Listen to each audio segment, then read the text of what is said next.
Hello and welcome to another episode of the Bearded Mystic podcast, and I'm your host, Rahul N Singh. Thank you for joining today and taking out the time to either watch or listen to this podcast episode. Today we will be continuing on with the series Wisdom of the Mystics. As you know, last month we looked at the teachings of Mirabai Ji, and today we will be looking at the teachings of Gorakh Nath Ji, who is a popular poet as well. We have looked at quite a few of the Bhakti poets, although Gorakh Nath Ji is more of a sannyasi than a householder. But there's something to learn even from them and to see how they interpret the world and how we need to possibly be inspired by some elements of what they say. Ultimately, everyone's talking about that ultimate destination, and I've mentioned this in many other podcasts that there are many ways in order to approach the peak of the mountain.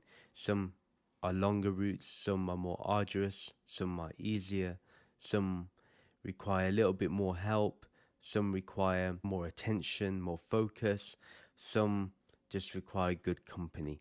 So it really depends, and the main thing is that you just got to reach the peak.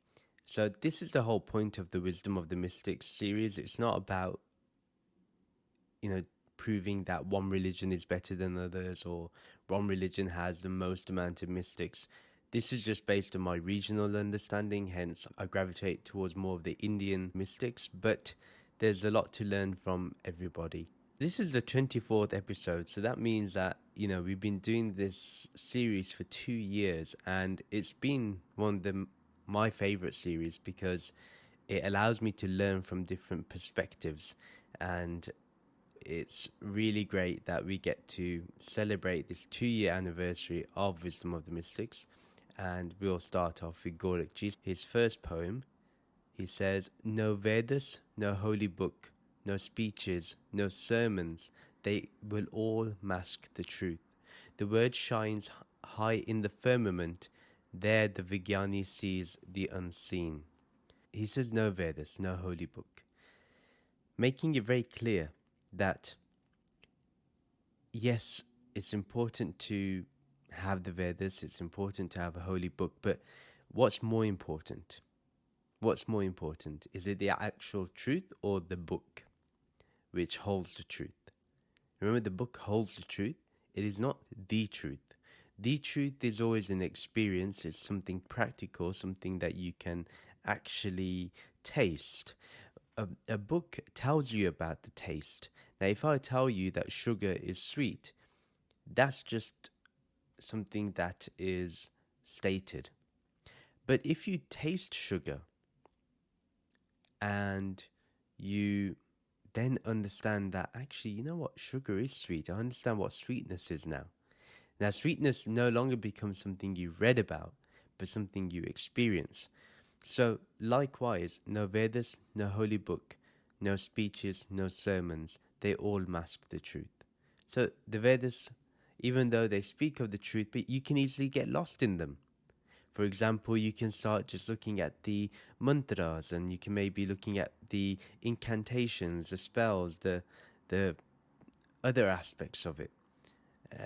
You can see it supporting the old Vedic gods, where today those Vedic gods aren't necessarily worshipped. That doesn't mean that tomorrow they may not be worshipped. They could well be, but they're no longer worshipped. Some of the practices, the Karmakand portion, half of it's not even practiced anymore and is not relatable. So we've got to understand that they mask the truth. What's the truth in the Vedas is obviously the Upanishads, because that's the philosophical portions, but there's other aspects which may also be the truth. But the thing is, we can easily get lost. There's no holy book, and then in general, any holy book, whether it's the Puranas, the Gita, the Quran, the Bible, any of them, any holy book, they can also mask the truth, because sometimes we become defenders of the book instead of defenders of the truth. Now, truth and the book will always be different. The book is just that, those pages that contain the ideas of truth, but truth is something that takes you beyond the words of the page. And that's why Gorakh Nath Ji is talking in that manner. Then he says no speeches. You can listen to 1,000 podcasts. I can record 1,000 podcasts. Will it get me closer to the truth? No, only if I talk of the truth is there some element, but I know I'm already in a losing battle. Every author knows they're in a losing battle when they're talking about the truth. They know that the truth is something that is only understood when it's experienced. So it does mask the truth. And sermons, as we know, although we don't listen to many sermons, I like the 1 hour, 2 hour lectures and stuff like that. I'm quite boring like that, but it's all interesting. And for me, yeah, do they talk of the truth all the time? No. You have to kind of go around the subject, make it appealing. So it really depends on the person and whether they can talk directly to the truth. But there are some times when, we've done this when we're recording the podcast where something is felt, something unique is experienced in the moment, and an element of the truth is there that we cannot deny. And this happens. Then it's not about the words that are spoken or the words that are heard. It's more about what is it that's here right now, that's undeniable, that's so direct that it cannot be denied. So that's another thing we need to understand is, yes, they may all mask the truth, but the truth can never be masked. Just understand this. The truth is always shining bright. It's self-illumination. It's self-luminous. It doesn't require any external light to shine on it. The truth is always complete. But what we can do is put veils in front of that truth, in front of that light, and therefore people do not see what the truth is. Then he ends with, the word shines high in the firmament. There the Vijnani sees the unseen. So high in firmament means in bliss. So the word shines high in bliss. When we're in bliss, when we're in Ananda, when we are happy, when we're truly happy, as I mentioned, my guru always says, bliss is true happiness that is beyond the senses. So the word, meaning the gyan, the actual truth, that shines high in bliss. So when you're in bliss, you experience it. When you're in dukh, when you're in the play of dukh and sukh, comfort and pain and discomfort, then you can't be in truth. Our mind doesn't get there. Our mind becomes more heavy in those problems. And this is what happens when we have problems in life, when we allow them to grow and we allow them to take over our mind, we notice that we become less spiritual. Nobody ever becomes more spiritual. They can become more religious, but not spiritual if they are in pain. If you're in happiness and you then think of the truth, it's much easier. All we have to do is get ourselves to that place of bliss. How do we do that? Understand who we are. We are this Atma. We're not the body and we're not the mind. Then he says, there the Vijnani sees the unseen. So Vijnani here means the one who lives in the knowledge, who is in awareness. So there the Vijnani sees the unseen. What's the unseen? This Brahman, this Nirgun Brahman, this formless awareness, that which we cannot deny. And again, just imagine you're in, or not even imagine, bring yourself to the experience right now where you're in Ananda, when you're truly happy. And then you can then see the unseen. You can then try to put Nirgun Brahman in front of you, put the formless awareness in front of you, be aware of the formless awareness, be aware of Nirgun Brahman, and there you will hit the spot where you then see the unseen. It's literally as easy as that. Now, I've explained it. If you watch it on video, you see how I've gone through that process. And if you've heard me use the words.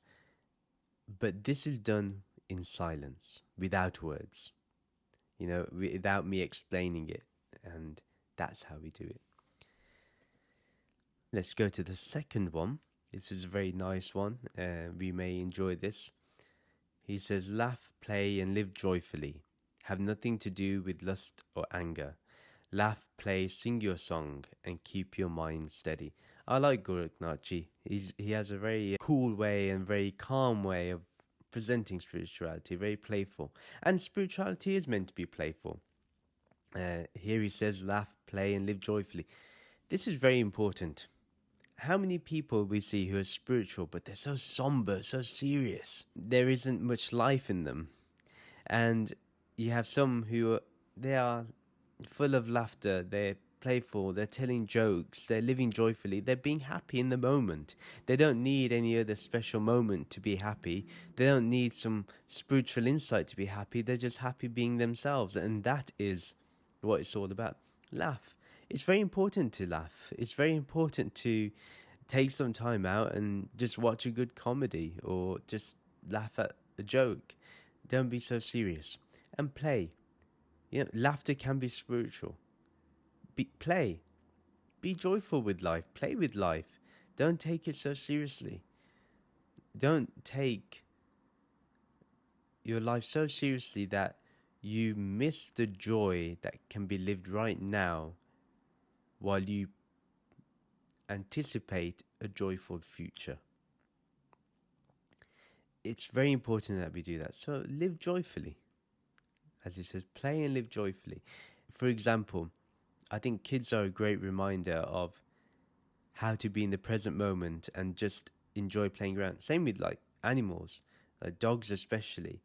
They tell you to be in the moment, play. They don't know about how to be serious with life. They just want to enjoy. And I think that's what we need to learn to do, is keep that inner child awake. Don't let that sleep. Laugh, play, and live joyfully. This is spiritual. Absolutely spiritual. If you're spiritual, this is what you're experiencing. And then he says have nothing to do with lust and anger. So lust in the sense of not just lusting after other people, but even other desires and items and things that other people have. Now, if you do not act upon those things and you allow that lust to grow, it brings in anger. What Gorakh Nath Ji really is talking about here is that have nothing to do with those things. If they appear in your life, put them to the side and just laugh and live joyfully. We only have lust and anger if we feel that something is missing in our life. Is there anything missing in our life? Are we really missing anything? What truly means that you're missing in life? Is it because you didn't get the Lamborghini, or you didn't get the 5-bedroom house, or you didn't get the holiday you wanted, the vacation you wanted? Is that what's going to make you progress spiritually? No. Those things don't help us spiritually. When we do not have those things, then we have anger. We also feel jealousy if other people have it and we don't. So that's another reason why he says have nothing to do with it. If these things arise, just let go. Say, look, I love the house that I'm in now. It's keeping me cool. It's keeping me warm. It's protecting me from the weather outside. I'm able to do my tasks in the house. I have a car. I'm able to go from A to B. Little things like that, we can be content and happy. And that's spirituality. And then he continues to say, laugh, play, sing your song. Sing your song. Be happy. You don't just sing in the shower. Sing everywhere. Or just remember the Lord's name. And that's what he says, and keep your mind steady. As long as you have your mind steady, you can laugh, play, and live joyfully. There will be no problem. When you keep your mind still, steady upon this truth, you forever are in joy. You are forever in happiness and bliss. Let's go to the third quote. Some of us may have heard this before. It's a very popular poem. Laugh, play, and keep meditating. Day and night declare the divine wisdom.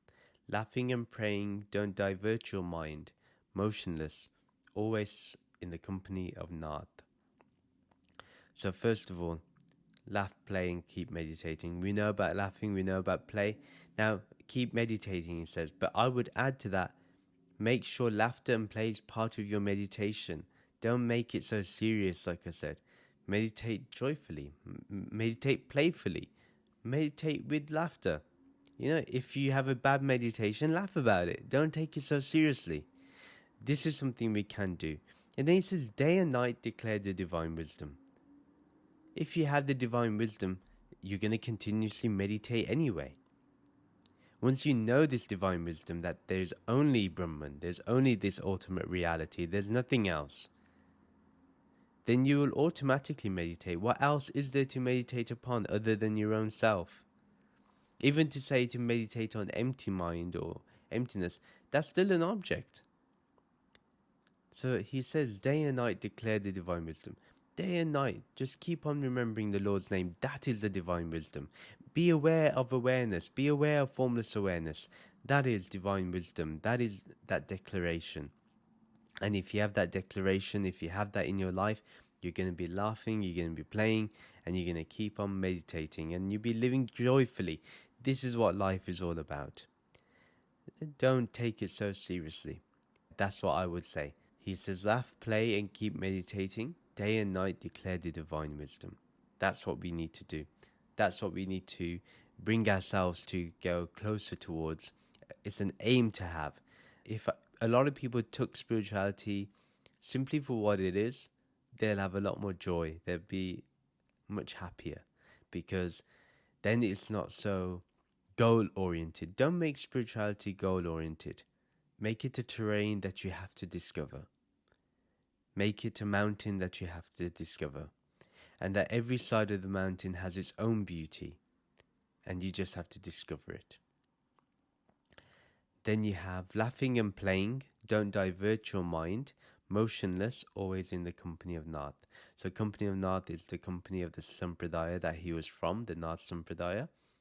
And most importantly, is talking about keeping the company of the saints, keeping the company of fellow seekers who can help us in our spiritual journey, being part of the Bearded Mystic community. WhatsApp group is one way you can do this as well, where we talk about spirituality and we help each other, we guide each other. And here he says, laughing and playing, don't divert your mind. Motionless, keep your mind still, keep yourself still. And when you're in the awareness of formless awareness, do it joyfully, do it playfully, do it with laughter, with happiness. And this is what really life is about.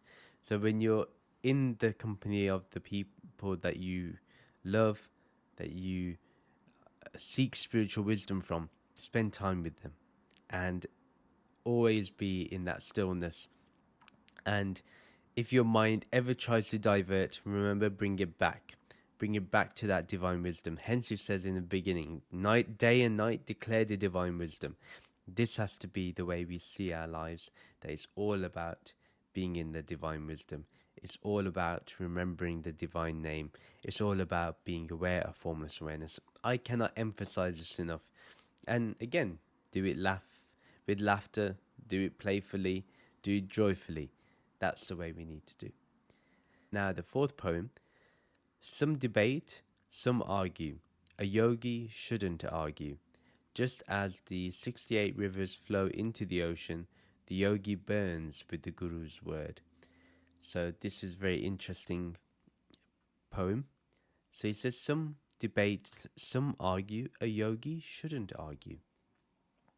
Why shouldn't a yogi argue?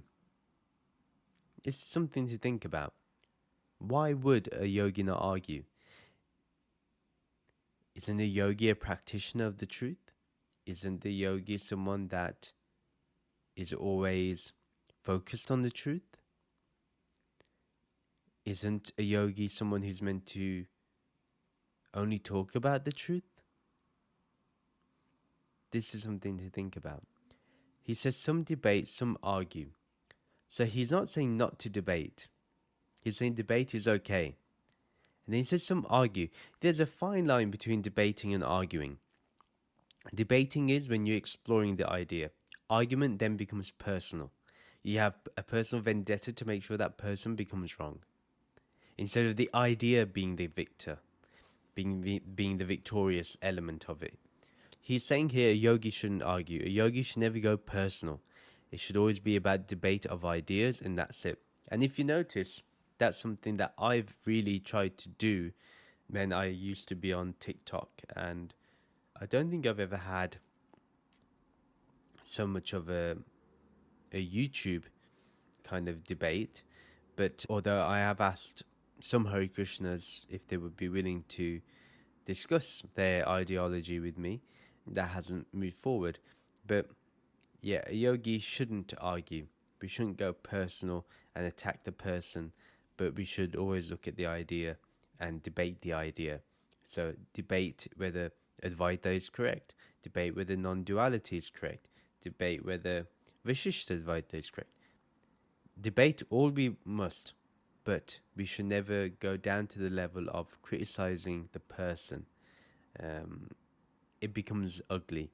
And you see people do this, and those people tend to, we end up finding them annoying eventually, because uh, how much of cussing another person can you hear? It's gonna it's gonna become boring at some point. But debating ideas is always interesting because you find different arguments or points that people make, and you're like, I didn't even think of this, or wow, that's a unique perspective. So that's something also that we can find. Then he says, just as the 68 rivers flow into the ocean, the yogi burns with the Guru's word. So this is very beautiful. We know that all rivers flow into the ocean, and that's normally understood. We have a small river, at the end of the day, then it becomes a vast. So he says here, the yogi burns with the Guru's word. Same way, when the yogi hears of the Guru's word, which is Brahm Gyan, which is this absolute truth, once you listen to this, the yogi then burns. What burns? The ego burns. The small ego burns and enters into that vast awareness. And when that vast awareness is experienced, you come to a place of stillness. You remember the Guru's word, which is this Brahm Gyan. You settle yourself in that Brahm Gyan continuously, allowing every element, every atom of your ego to be burnt. And slowly, slowly, slowly, you then just merge yourself into this vastness. Not that you merge, you realize how vast you truly were and how limited you can find yourself. Now you find yourself limitless, beyond reach, beyond boundary. That's where you are. So the yogi burns with the Guru's word, and that's truly what happens. This Brahm Gyan, it really inspires us to go deeper. It inspires us to go deeper into our faith, deeper into the experience of what that Gyan is telling us about, which is Brahman, this ultimate truth. Then we don't simply just say Aham Brahmasmi as some statement. It's an experience that is experiencing, and there's no persona that is attached to that. And that's what a yogi does. And then the fifth poem, he speaks the unspoken, holds the mind in emptiness, restrains the five senses, he sacrifices his body in the divine fire, Mahadev bows to his feet. This is very interesting. So, who is this that we're talking about? One, we can refer to as the Guru, as our teacher, as our spiritual master, but it can also be awareness itself, Brahman itself. He speaks the unspoken. Yeah, this one, this truth speaks the unspoken. What is this speaks the unspoken? What is that which is unspoken? This Brahm Gyan. So the Guru tells us about this Brahm Gyan.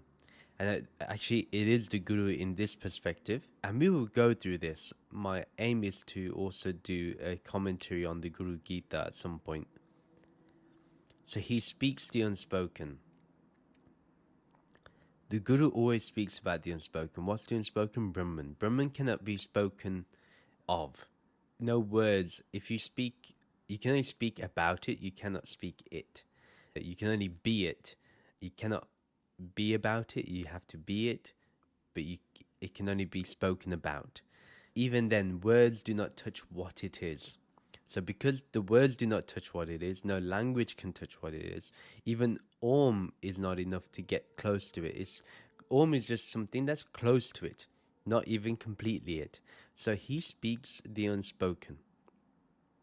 Yeah, it's a transmission that happens. An invitation is given for you to enter into this unspoken truth. And that's what that is. Then he says, holds the mind in emptiness. This is Brahmgyan. Although emptiness may not be the right word, but you could say in formlessness. Holds the mind in formlessness, in emptiness, in shunyata. What this means is that there is nothing, no object here. So the mind cannot capture anything because now the mind is in objectless, non-content consciousness. That's where the mind is. So we have to hold the mind. So the Guru gives the Gyan, then we are shown what this formless is within us and without us. And then we have to hold the mind in that state, in that formless state. And we have to stay there. We restrain the five senses. The five senses will want to process information. Trust me, at that point, the nose will smell like a barbecue happening, or some nice sweet dishes being made, or you may hear something outside and you're like, oh, what's that? Or you may want to open your eyes and see what's going on around you. Or if you have your eyes open already, your eyes are looking for something to be attracted towards. Your mouth is watering because you just smelled something amazing. So now you want to taste something. Yeah, so you're chasing that. So he says here, restrain the five senses. Make sure the five senses do not go out in action. Yeah, so bring them back. Whenever they try to let go of your hold, bring them back to the emptiness, because that's what they are. So that's what it means. Then he says he sacrifices his body in the divine fire. The divine fire means it's not an actual fire, it's the fire of wisdom. So this divine fire of wisdom is what burns the identification of the body and mind to the persona. So that no longer happens. What happens then, now, is that this body and mind just functions and Brahman is. That's all. And, the persona still remains as long as the body and mind is there, but you do not identify with the persona, you fully identify with Brahman, but you understand that in the relative reality, the persona has some importance. So you utilize it in that sense, but it's something to utilize, not something that you are. And then he says, Mahadev bows to his feet. If you read the Guru Gita, which we'll end up doing at some point, the Guru Gita specifically tells you, and it's Mahadev having a conversation with Parvati Ji. Shivji explains the importance of a Guru, and she asks him, who do you worship? And he says, I worship the Param Guru. What's the Param Guru? The Guru that shows you the ultimate truth without any condition, without any prerequisite. The Guru doesn't give you mantras to do, or sacrifices to do, or rituals to do. The Guru just tells you the truth, unfiltered, just straight up, and is honest about it. That's what the Guru does. That's why Mahadev bows to his feet. That's why I link this to the Guru, because of that. If you've read the Guru Gita, it's really good. And I advise that everyone should read the Guru Gita. It's a very good text. It is full of depth and is worth talking about. We'll go to the sixth poem. The sky does not hide it, fire does not burn it. Lady, the wind does not blow it away. The earth does not crush it, water does not drown it. But who will believe what I am saying? Again, look, you have to laugh, you have to be playful. And he plays upon this very well. And if you're a lady, you can say man. It can be, or gentleman. It doesn't have to be just a lady. But yes, so here he says, the sky does not hide it. What doesn't it hide? The formless awareness, Nirgun Brahman. The fire does not burn it. Again, we've heard this in the Bhagavad Gita, so we know about this. It's well known. But it's just his way of delivering it is so interesting. So we know the sky cannot hide it. We see Brahman everywhere. It's Satchitananda. It's in all existence. Fire does not burn it. It cannot be destroyed because it's changeless. It's not made of any substance. Lady, the wind does not blow it away. How can it be blown away when it's everywhere? It's pervading everywhere. It can only blow away if if it can go from one place to another place. But we know that's not the case here with Brahman. We know Brahman is always here. It's all pervading, permeating in everything. The earth does not crush it. How can it crush something that is, again, pervading everywhere, which has no form, which has no image, which is not made of any element, it has no name? How can it be crushed? Yeah, it's not made of any solid, liquid, or gas. It's beyond it. Water does not drown it. It cannot be dampened in any way. It cannot be drowned. You know, if you can't put Brahman in water, simple as that. Water is a reflection of Brahman. Yeah, Brahman is immersed in everything, even in water. So he uses the elements to kind of signify how this Brahman is beyond it all. When he says the sky, I think he's meaning space as well. So that's something we can understand. But the last line is iconic. But who will believe what I'm saying? See, you cannot believe this. You have to know it and then be it. Once you know it, that's it. It's done. Believing is automatic, and being is a practice. But who will believe what I'm saying? Only those who know this truth will believe. Nobody else believes. Nobody else is willing to take that time to understand. So Gorakh Nath Ji is absolutely right. Who will believe what he is saying? Only those who experience it. The rest will be like, he's a madman. I don't want to know him. And then the seventh poem, which is the final one of today's episode. Die, yogi, truly die. Dying is sweet. Die the death Gorakh died beholding. First of all, die, yogi, truly die. So when he's talking about this, die, yogi, truly die, what's truly dying? What dies is our identification to body and mind, and we start understanding that we are nothing but Brahman. Once we understand we are nothing but Brahman, then we can die. That true death. That's the true death. When we have got rid of the ego, when we die to the identification of the ego, that is truly death. That's why he says dying is sweet. Don't fear this death. The body and mind has gone through countless deaths anyway. Don't worry. If you have to go through another one, that's fine. It's sweet. You're getting closer to the truth, closer to the destination, hopefully, if you've done good karma. If you've done not so good karma, then maybe dying is less sweet, but it's still sweet. Dying is sweet. But in this aspect, what he's talking about in terms of the spiritual death, then yes, the dying is absolutely sweet, because it's not the body and mind that's dying. It doesn't exist. The only thing that's died here is the identification.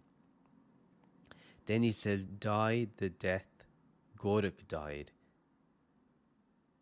beholding. Observing what? What was he observing? What's the wonder that he was beholding? This Brahman, this truth, this ultimate reality, this formless awareness, this Shiva, this Nirakar, this Nirgun. This is what he was observing. This was what he was beholding. That's why he says, die the death Gorakh died. That's the death that he had. Not the body, not the mind. Everybody dies with the body and mind. But how many die truly whilst alive? And then live the remaining years of the body and mind in the awareness of Brahman. That's the true death. That's why these yogis, these seers of truth, these swamis, these mystics, the reason why they inspire us is because they've lived a life which is beyond our understanding. They've taken us to a place where there is eternal life, for the true meaning of eternal life. And that is only experienced when we experience it in this life, while we're in this body and mind, in this moment. When we meditate joyfully, when we meditate with laughter, when we meditate with happiness and bliss, when we live life joyfully, when we live in the moment and appreciate every aspect of the moment, that's the death that Gorakh died. And that's the death that we want. That very death which makes us more alive than ever. Because now we know death can never fall upon us. In fact, death is something that works for us and with us. And that's the difference. Death is not against us. Even if this body and mind were to die, even death will hesitate. Because how can it approach a yogi? How can it approach such a person? And that's why that death is sweet. When one dies like Gorakh died. When we allow our ego to die. When we allow our hunkar to die, our greed to die, our jealousy to die. When we allow all those things that take us away from the truth to die. When we allow the false to die. When we allow the changing to die. And we rest in the changeless. We rest in the formless. We rest in Brahman, in this ultimate reality for the rest of our days.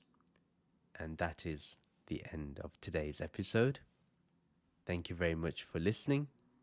If you liked what you heard and liked what you watched, please do share this podcast with your friends and family who may enjoy this content. Do follow me on social media to keep getting updates. Join the Bearded Mystic Podcast WhatsApp community group to continue the podcast discussion. Details are in the show notes and video description below. If you would like to support the Bearded Mystic Podcast, as we discussed earlier, do check out the podcast Patreon page. Your support means everything, and it helps this podcast keep running. Details are in the show notes and video description below. Please do rate this podcast 5 stars and do give a review either on your favorite podcast streaming app or on our website. Details are in the show notes and video description below. Please do like and comment on this video and subscribe to this YouTube channel. Do follow or subscribe to this podcast on your favorite podcast streaming app. Thank you very much for listening to this episode. Let's end with the Shanti mantra and the Soham mantra. Soham, Soham, I am that, I am that. Om Shanti, Shanti, Shanti. Om Peace, Peace, Peace. Namaste.